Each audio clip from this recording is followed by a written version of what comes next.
Hi everybody, welcome back to my channel. Today I'm going to teach you how to do a DIY Dollar Tree Harry Potter mandrake plant. We're going to use some natural raffia for all of the roots. And we're going to use, I like these green plants. This is greenery from the Dollar Tree. I like these ones because it had the coloration of the original mandrake. Then we're going to use some Spanish moss, but you can do dirt if you want to really bury yours. We're going to use this baby doll I found in the toy section. All of these things are from the Dollar Tree, by the way. And then I decided to use these party napkins. They're with the gold stuff, but they're most natural looking. And then this flower pot. Now I picked this flower pot, so my mandrake is not going to sit all the way in, but keep that in mind deciding what you want to do. And then you're going to use some glue. This is just the Jot brand 2-pack. And then we're going to use some paint for accents. And this is optional, but I found this black paint at the Dollar Tree. And then, of course, the homemade chalk paint that we made for highlights. And again, those two are just optional. And I'll show you the variations at the end. The first thing we're going to do is we're going to massacre this doll. Actually, we're going to cut her hands off. Now, again, this isn't even necessary because if you look at the original video, I guess from the movies is what I'm saying, they kind of look like they have almost like club kind of hands. So you could just go paper macheing around it. But I just decided to cut them off so I can make it, fade off into the roots.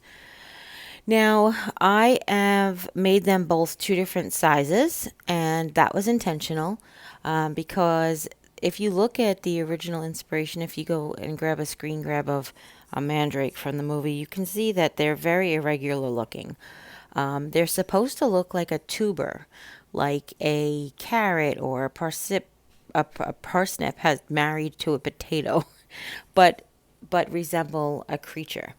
If you're new to the Wizarding World of Harry Potter, you can always Google it, but there is a mandrake plant, and what they do is they take, their screams can be deadly, but when they're little, they can be used to make a draft that helps wake you up from a comatose state. So because it's supposed to look like it's crying, I wanted to add dimension to its face. So as you saw there, I just used a Sharpie to show you guys where I was going to draw with hot glue. So I made sort of like a mustache area, and then I went ahead afterwards and I accented the chin because it's supposed to be like it's got an open mouth scream. And then because this baby doll doesn't really have defined eyes, it just sort of has like deep wells. I went ahead and I just made where the eyebrows would be sort of like crying eyelids. Does that make sense? When we wrap it with tissue paper, it'll make sense, I promise. But then what I'm doing is I'm taking masking tape, and I'm using masking tape to cover where I cut the hands off. And then we're also going to do the same thing with the whole body. The reason we're covering the whole thing in masking tape, and I just realized I never said masking tape in the beginning, sorry.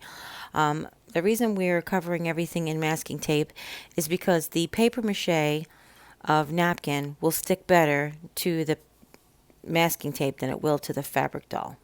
Okay? So if that makes any sense, hopefully it does.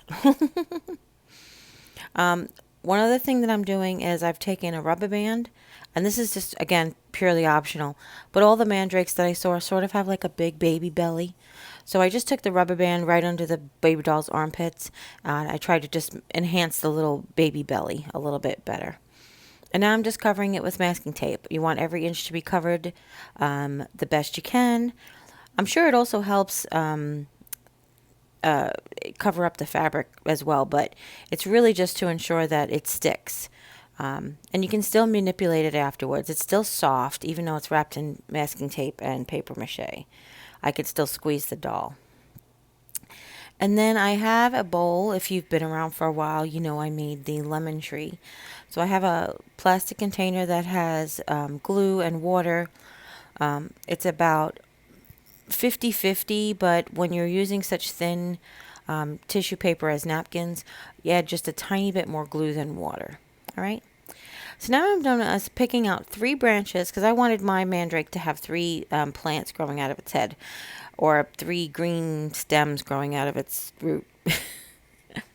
I've cut three off at three bunches off at their, like, with about 4 inches left on their stem. And what I've done then is I made sure I glued the plants basically on the stem. I just added a little extra glue so they wouldn't fall off in the long run, because you're supposed to be able to pull this out by its head, by its plants. Then what I did was I poked three holes in, two in the front sides and then one in the back middle, almost like a triangle. And then I stuck the plant in each hole and went ahead and added some hot glue and just moved it up and down. I tried to glue it first. I don't know if you saw that. I tried to put hot glue in the hole and it ended up melting the plastic head back together. So I actually closed my hole up. So I went ahead and for the other two, I put glue on the stem. And now I'm just paper macheing, just like we did with the plant. The tree, I mean, just like you did when you were in kindergarten. You rip off a piece of the napkin. I dip it in the glue water. Just try not to squeeze it too much. It's better to dip it and run your fingers off, because the tissue paper of the napkin is so delicate. It actually is in two layers. When I'm trying to find just a little bit of fineness, I went ahead and I separated the layers, but you don't have to do that. That's just optional. So then I used some little rolls of paper. So I took the paper towel. I keep calling it paper towel. I took the napkin wet and I rolled it into like little tiny cigar type things. And I enhanced where I put the hot glue, because I noticed that once I put the tissue down, the hot glue wasn't thick enough. And then you make sure you shape the face, shape around the hot glue is. Make sure your fingers are nice and wet. And yeah, that's it. And then you just cover the whole body again and accentuate the hands and the feet. And I left a little extra hanging off where I'm going to go and glue the roots on. I didn't want to glue the roots on before I paper mache, because then they would get in the way and you have to deal with them.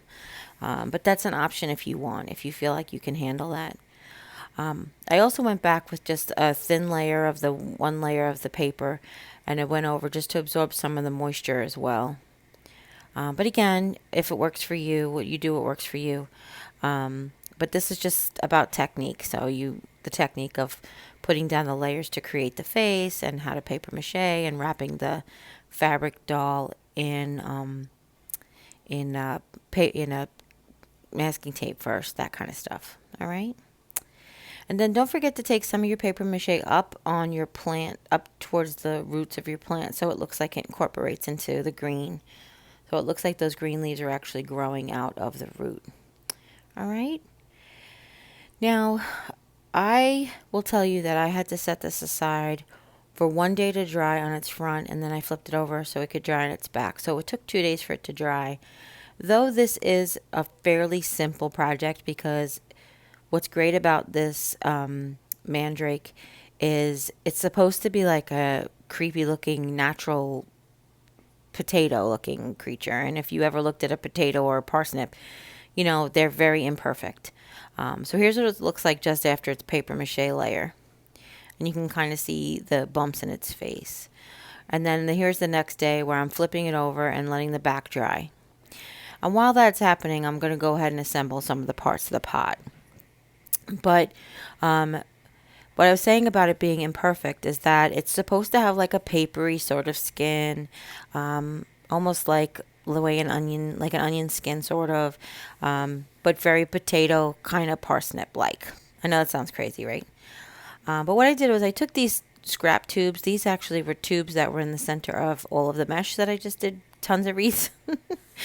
And I cut them in half just to help create the pot illusion that we're going to do. So like I said, your mandrake, you can bury it in dirt if you want to, like a one-time pull for somebody. But what I decided to do is to make like a faux pot so they can pull it in and out. And I'll show you how I do that in a second.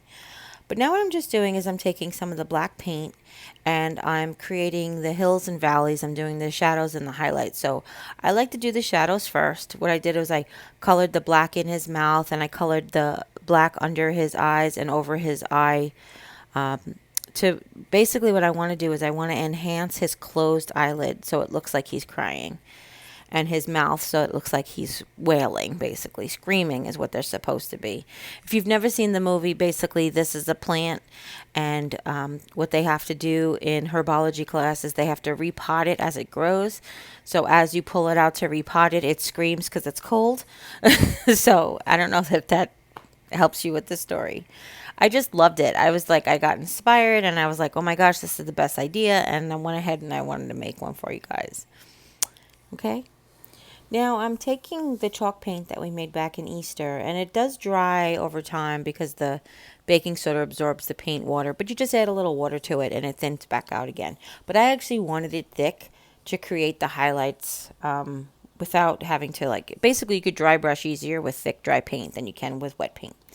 But what I did was I just hit up the highlights. Again, this thing is supposed to be like a little bit towards parsnip kind of color, so I wanted to lighten him up and let the tissue paper be a little bit of basically more depth to it than actually. I just highlighted his colors.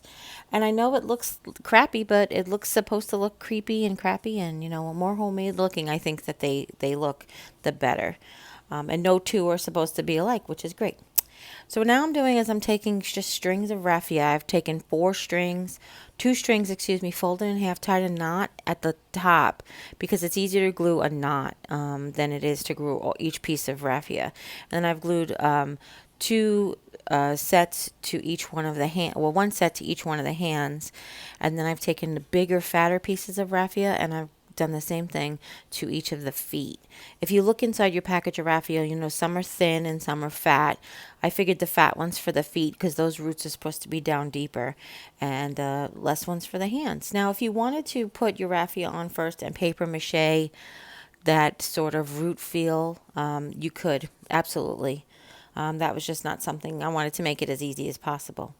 So now I want to show you how it sits in my pot. I wanted it to have 1 arm and 2 legs in the pot at all times to look like it's kind of mid pull out. But if you want, they have bigger pots at the Dollar Tree that this thing will fit in entirely if you want to totally look like it's potted 100%. But I wanted to show you how I'm going to faux make it look like the pot is full. What we're going to do is we're going to create sort of a fake little table base for some Spanish moss and create an area for him to come in and out of. I just took the beige paint, the beige chalk paint that we made at Easter, just to add a little bit less white, but more beige sort of highlights. But it ends up drying a lot lighter anyway, so just keep that in mind. So anyway, I've taken those 4 little tubes that I've cut off, if you remember from before. Like I said, you can use any kind of scrap cardboard to make it the height you want.